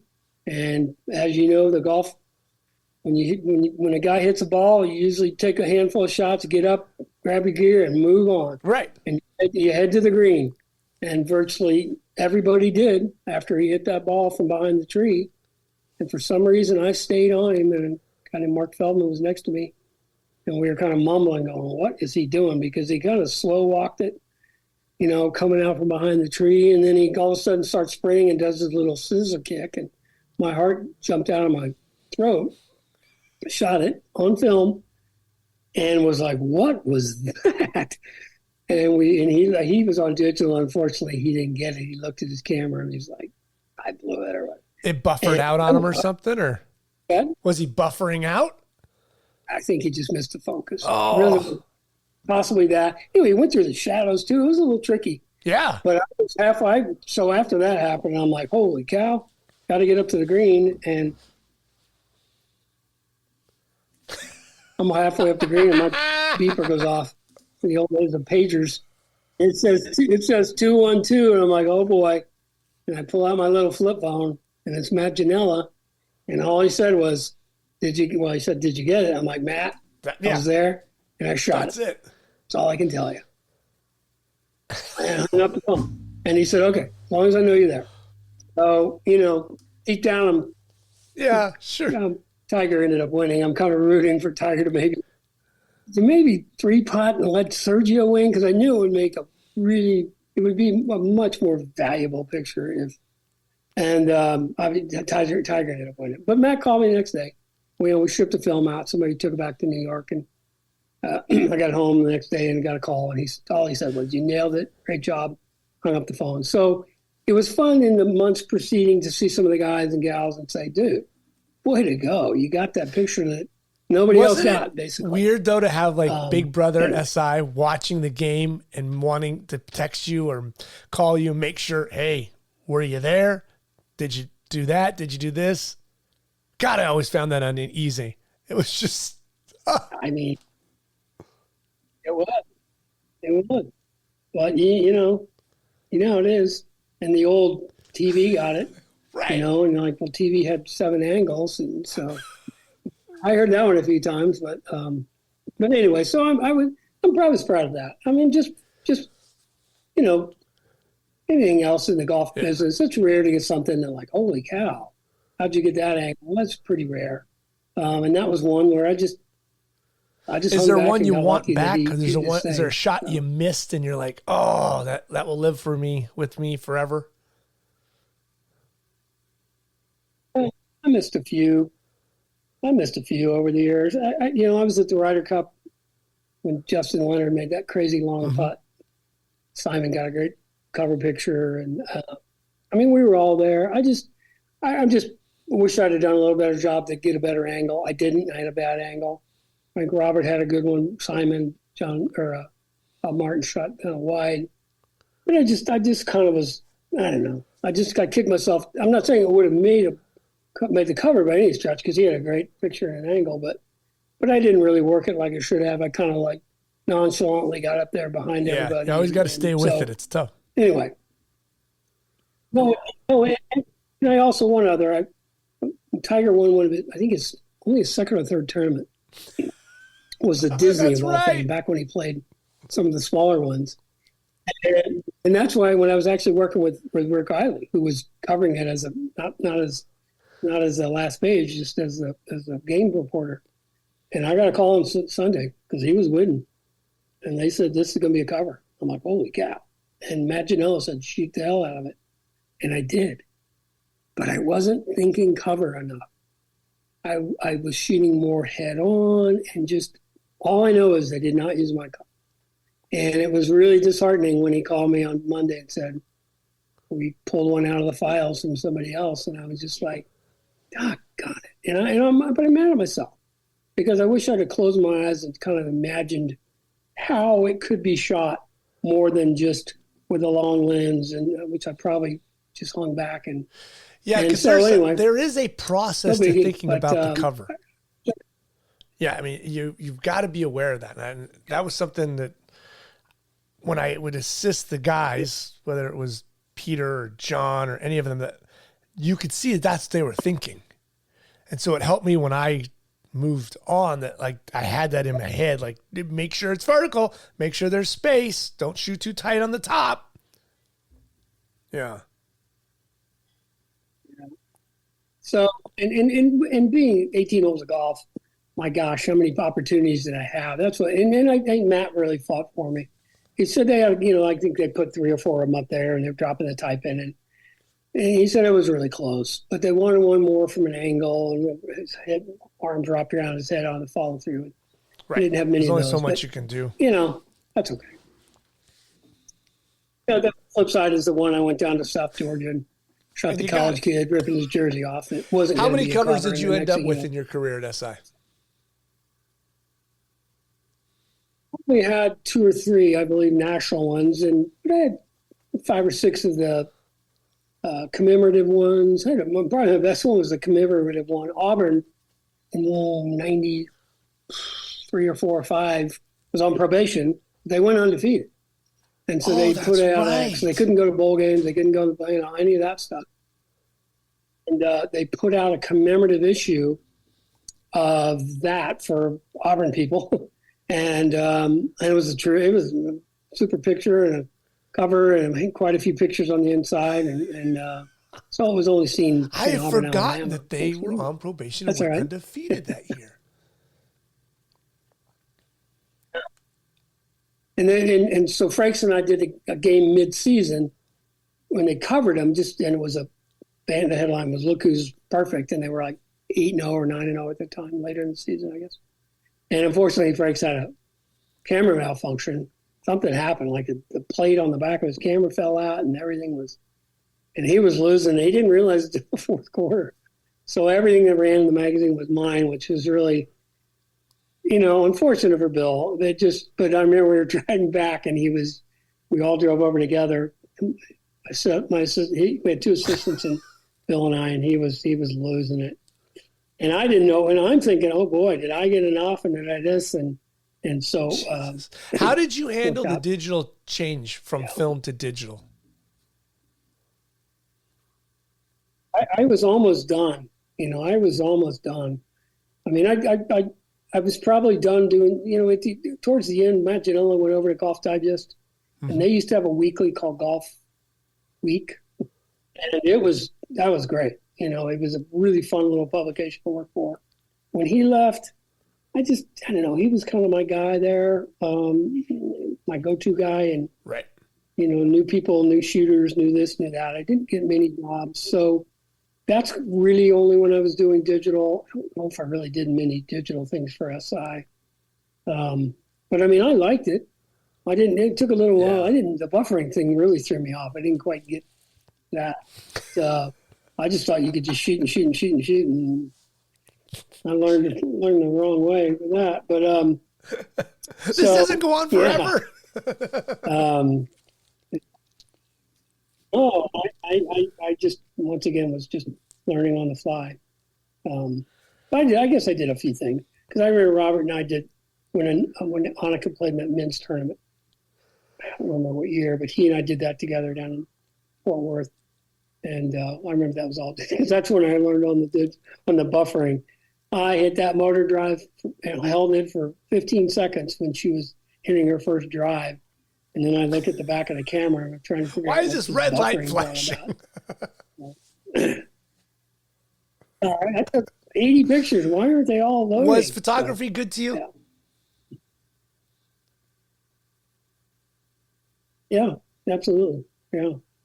Don't know what else I would have done, truly, when I think back on it. And I hate my body's a little beat up from lugging and stuff, but I guess I could have happened doing anything else. But yeah, stories, friends, you know yourself being a photographer. 99% of the people in the world aren't photographers, but think they are photographers. So it's always fun to share stories. And would you do it again if you had to do it all over again? It's always fun to share stories. Absolutely. Well, I would love to go back, redo it a little bit. I would love to do it again. I'd love to be better prepared. I would have loved to be better prepared in those first early years and really, really, learn more through trial and error or whatever. But no, I would totally do it again. And unfortunately, SI's gone. It looks like it's gone. So, I mean, that's so disheartening. I think Peter, maybe John, I think Robert's younger, were your age now when they got cut loose. I think they were in their 60s when they got cut loose. I mean, you could have been a staffer at SI right now and be unemployed last week if they had kept that. That'd be crazy. I never thought it would die the way it did, but I'm not surprised because all the things they did to kill it. I mean, it was right. Yeah, I agree.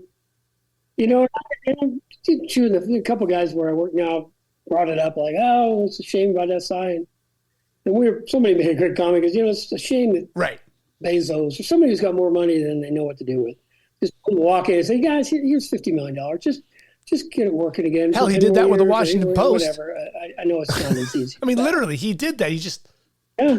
I know being in that somewhat in the media business, but I don't know if he likes sports that much or cares that much. But because I think that's going to be the only thing that would just to start from scratch with new people and new management and a boatload of money. But isn't that sad that there's not a place and the stories? I mean, that's the other thing was our side is always at visuals, but the great stories, the Rileys and for the people that wrote that stuff, you can't go by a newsstand and pick it up on the way through the airport. That's the part that kills me. I know. Yeah, it's I don't think it's going to straighten itself out either. That whole New York, LA Times thing that's huge to see, going that way. So letting people go. And it's funny because I think overseas, I think newspapers are still a pretty big deal. And I don't know why. This damn thing. That's why. Yeah, but I don't know what it is. Like when I was in London and I'm on the tube, guys are in the morning. They're still reading the paper. I'm in New York and I'm on the subway and everybody's on their damn phone. Yeah. I don't think there's a fix for it. I don't think. What advice would you have for up and coming photographers right now?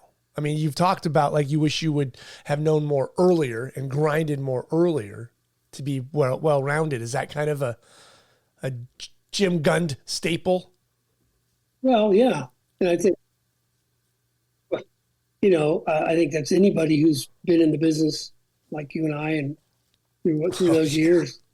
learn video, stuff like that. I mean, I don't know where outlets are. Like I had somebody at work who told me their son wanted to get into photography, and I'm like, run. What can you tell them? I'm Run like, away. Well, don't pursue newspapers. Yeah. I mean, they're always going to be wedding photographers. If you want to do it, they're always going to be weddings. It's virtually economy proof. But I don't know if that would interest people, and I don't know if there's enough of that market. There is a market for that, but you need to find your own little niche. Yeah. People like pictures. I will say that. I live here at the beach like you, and I go out. There's always people taking pictures. But is that really what you want to do? I mean, I don't know if schooling and all that are really going to make you a better beach photographer than somebody with, a nice iPhone anymore. Yeah. Tell me how good these things are. You know what's amazing is my phone has more megapixels and buffer and quality than the photographers that were shooting on September 11th. I mean, that's bonkers to think of that. It's crazy. I bet the Nikon and Canon people wish they'd have known some of these techs at iPhone 20 years ago and said, hey, take us to that. Right. Take us up, few notches up. Right. Do something. Before our phones catch up. A lot of mistakes made. Yeah. Yeah, there were just little increment improvements. I mean, just baby steps. Whereas these iPhones, gosh. Were you a big tech guy with your camera gear? We had talked about the Hasselblad, but did you keep it real simple, stupid? Yeah, very simple and very stupid. No, I remember talking to Michael O'Brien and some guys out there who were getting into it. I'm like, dude, please explain. I had a hard time learning how to work a Mac and all that. I was really bad. I remember Getty had me. I used to go to spring training every year and do headshots of every single player on every team just to have in their files. Just a simple backdrop headshot. And they sent me, and I don't know what year it was, but I was the only one still on film because I was still so nervous to shoot.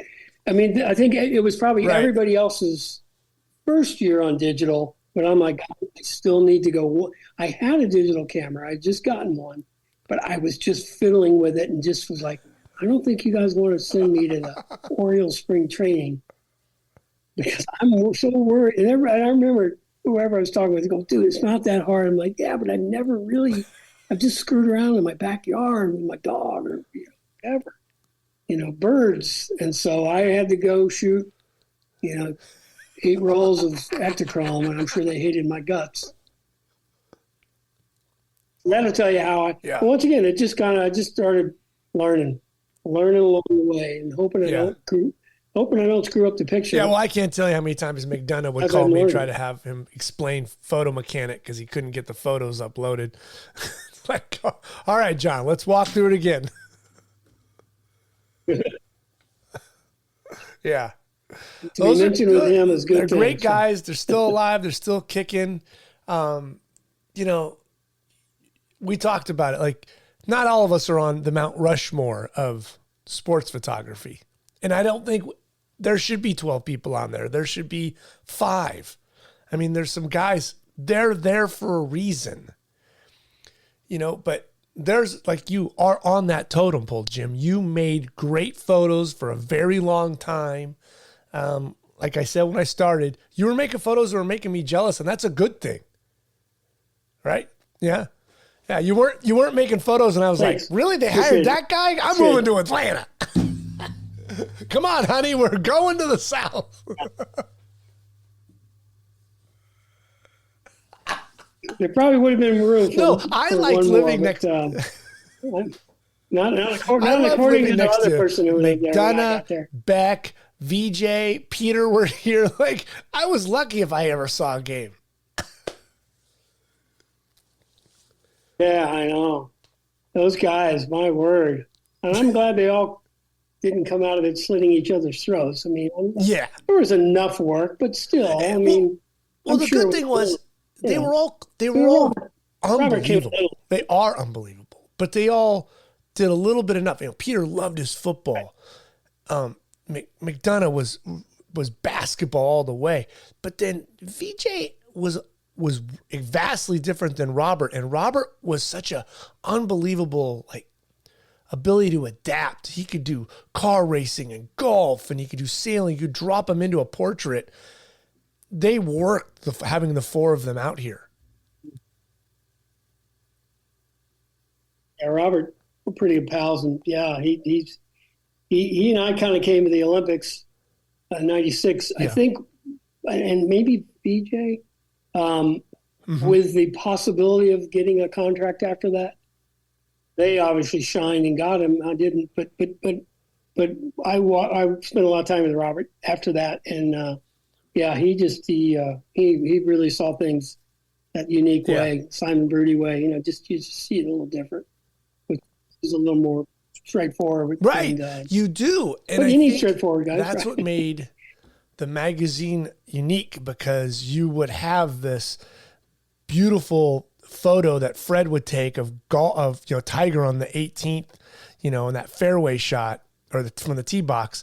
But then Robert will do some unbelievable just reverse processing or his infrared, and you're like, oh man, you're thinking not even outside the box. You're in a whole nother box. No. And I think I occasionally would think to myself, don't think outside the box, because it might screw them and they might get mad, or you know what I mean. I shouldn't say it that way. I was a little scared to think outside the box, or just didn't feel comfortable doing anything other than the nuts and bolts. Make sure you do a good enough job. Yeah, and now I love to think out the box when I'm taking pictures of a few things around town. Oh my word, because you can still capture what you need to capture. Thinking outside the box. I always kind of thought, no. I was very blessed. I was working at the Register at the time. VJ's the angel photographer. And I was shooting a lot of baseball, and I get a job to shoot for SI, and he tells me, shoot exactly the way you're shooting at the Register. Don't shoot any different, because that's the reason they picked you. Don't try to shoot like an SI guy. And I was like, oh, because I was going to try to shoot like an SI guy. He said, no, that they're hiring you because you're doing this. Do that. Because you want to start to shoot like what Walter would do or what Neil would do. Well, good luck. Yeah, no. Well, that's good. Great words of wisdom from VJ. Yeah. I can't thank you enough. I'm glad your voice is feeling better and you're feeling better, and we're. And I'm going to tell you this. I remember seeing you. We did a golf match at either Phoenix or Palm Springs. And it was the first time you see somebody, because, forever you just saw names on in a magazine. You didn't know who anybody was. And I was like, that guy's got a good head of hair on him. Atta boy. Go along with those skinny legs. That's him. Yeah. You always want a photographer with a good head of hair. Right. That's why I brought it up. There's not many, to be honest. Jim, you're the best, man. You keep kicking, doing your thing. I'm so thankful you were able to give me this time, because you're a stud, man. Absolutely. Hey, you're on this side I will definitely do it. Hook me up. You're the best, Jim. Thanks. Take care now. Thank you for listening to my conversation with Jim Gund. If you enjoyed this episode, please click the like button and become a subscriber to the podcast. Remember to follow the Just a Good Conversation podcast on Instagram, and you can find all of our past shows on the website at justagoodconversation.com. Thank you for listening.